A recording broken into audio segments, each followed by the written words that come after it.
A saga de Jigoro Kano. O homem que modernizou as artes marciais ao codificar o judô. O criador do Caminho Suave. Outubro de 1860. Nos pés das montanhas de Hoku em frente à Baía de Osaka, na província de Mikaji, hoje parte da cidade de Kobe, nascia um menino que transformaria para sempre as artes marciais.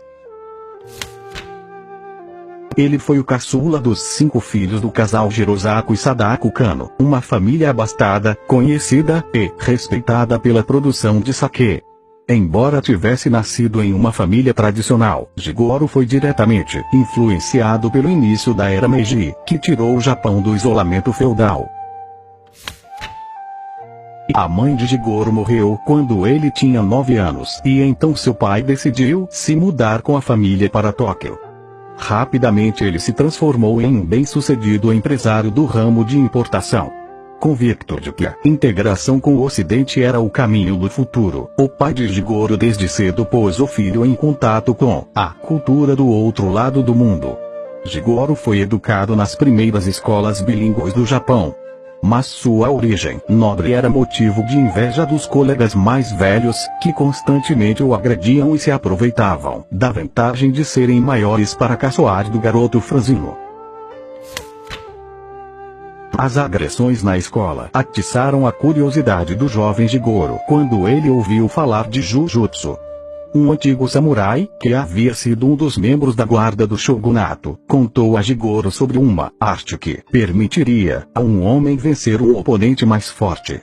A ideia perseguia os pensamentos de Jigoro, que passou a procurar um mestre de Jujutsu que estivesse disposto a ensiná-lo.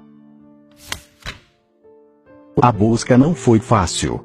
Com o fim da era dos samurais, passou a prevalecer na sociedade japonesa um certo desprezo pelas artes marciais, consideradas ultrapassadas. Jigoro, porém, era persistente. Ele sabia que muitos dos antigos mestres haviam se tornado massagistas particulares.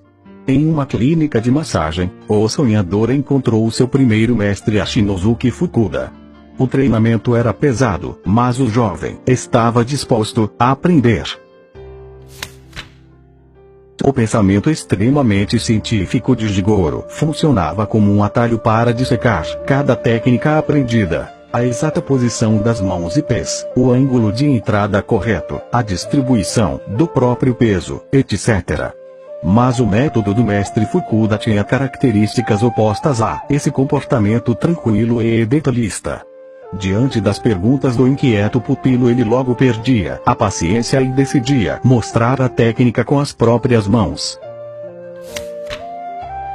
Jigoro tinha um parceiro constante nos treinos. Kanekishi Fukushima. Um touro, de tão forte, 30 quilos, mais pesado que ele, porém fraco tecnicamente.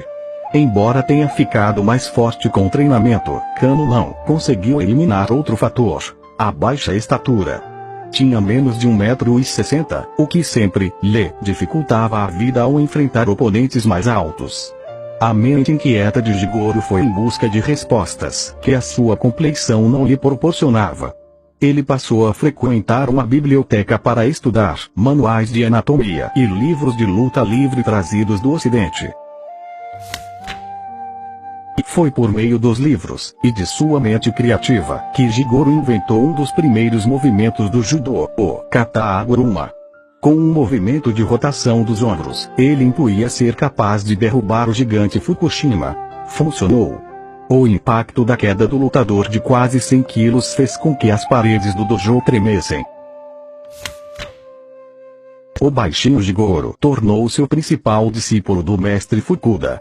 Depois da morte do sensei, em 1879, a esposa dele deu a Jigoro os pergaminhos com todas as instruções e os segredos da técnica do marido.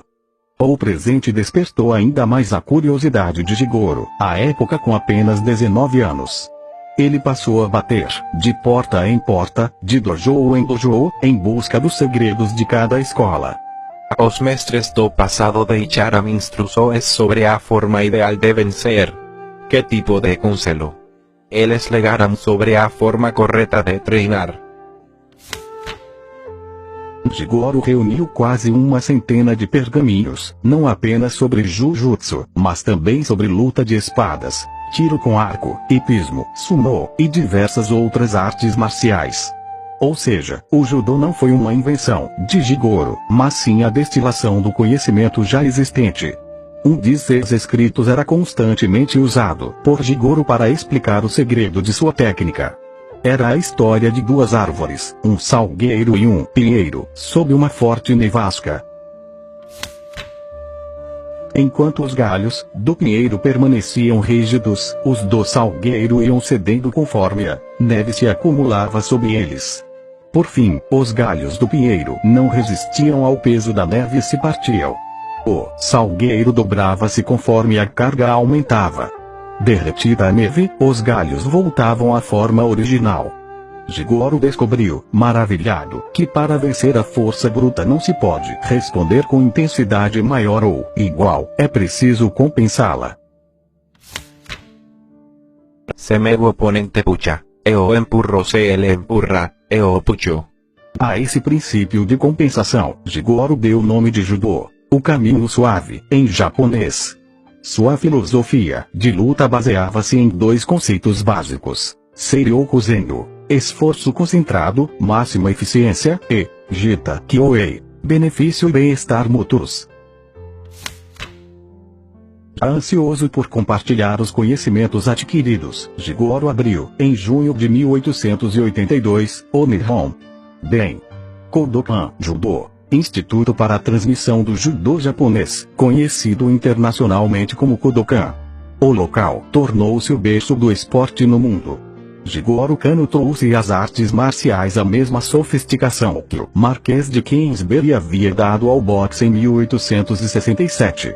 Ambos tornaram suas modalidades mais limpas, seguras e, acima de tudo, eficazes.